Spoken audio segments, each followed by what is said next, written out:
Floyd Mayweather, para algunos una gallina correlona, para otros uno de los mejores de todos los tiempos. Pero, ¿quiénes fueron los únicos mexicanos que pudieron vencer a Floyd Mayweather?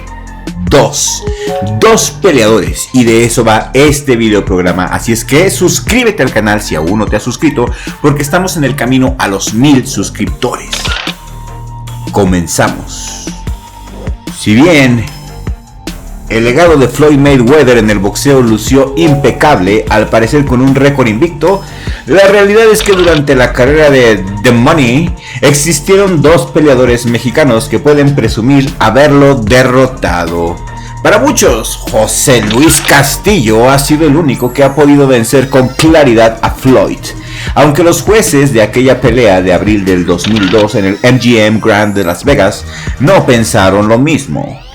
The Money comenzó su carrera en el boxeo amateur en los 48 kilos para posteriormente subir hasta los 51 kilos, proclamarse campeón nacional e ingresar al equipo olímpico estadounidense.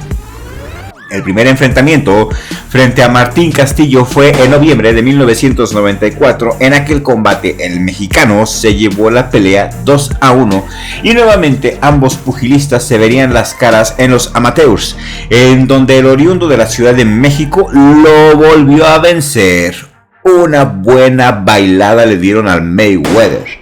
Por su parte, Juan Carlos Ramírez se enfrentó a Floyd Mayweather el 8 de mayo de 1995 en un torneo dual meet entre México y Estados Unidos. Con la estrategia de presionar, el rancherito logró sacar el triunfo ante el que ahora es considerado uno de los mejores pugilistas de todos los tiempos, Floyd Mayweather. Pero, ¿qué fue de esos peleadores que vencieron a Floyd Mayweather? Al igual que Mayweather, Martín Castillo asistió a los Juegos Olímpicos de Atlanta 1996 y quedó eliminado en su primer combate. Posteriormente accedió al mundo profesional en la categoría de los pesos chicos, logrando debutar en 1998. Incluso llegó a ostentar un récord de 21-0. En el 2002 se enfrentó a Félix Machado en el Campeonato Mundial, combate en el que fue masacrado, y de ahí finalmente Juan Carlos Ramírez, quien debutó en el mismo año que Floyd, pudo cosechar 14 victorias de forma consecutiva entre 1995 y 1998.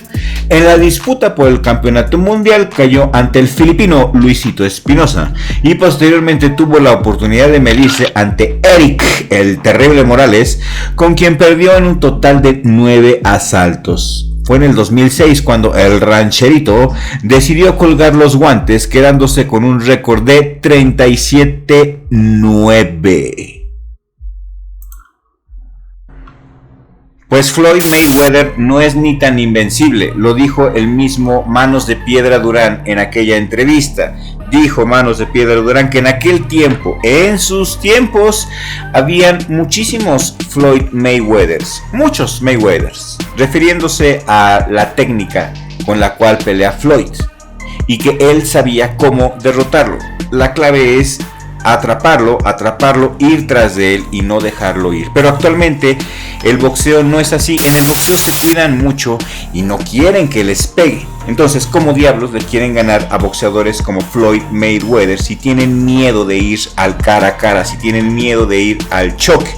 Por eso yo creo que nuestro buen Pitbull Díaz va a hacer un excelente trabajo, nada más que le den su oportunidad, que le den su chance, ya que al parecer el equipo de Ryan García, comandado por Oscar de la Hoya, le quiso dar a firmar un contrato truculento con unas cláusulas muy trucadas, donde jugaban con una franca ventaja para el campeón del Instagram. A mí en lo personal no me gusta nada el campeón del Instagram. Yo quiero que el Pitbull gane porque tiene con qué. Lo único que le hace falta son esteroides, pero esa es mi humilde opinión. Pónganle esteroides y este chico vence a cualquiera. ¿Por qué? Porque todos esos usan esteroides.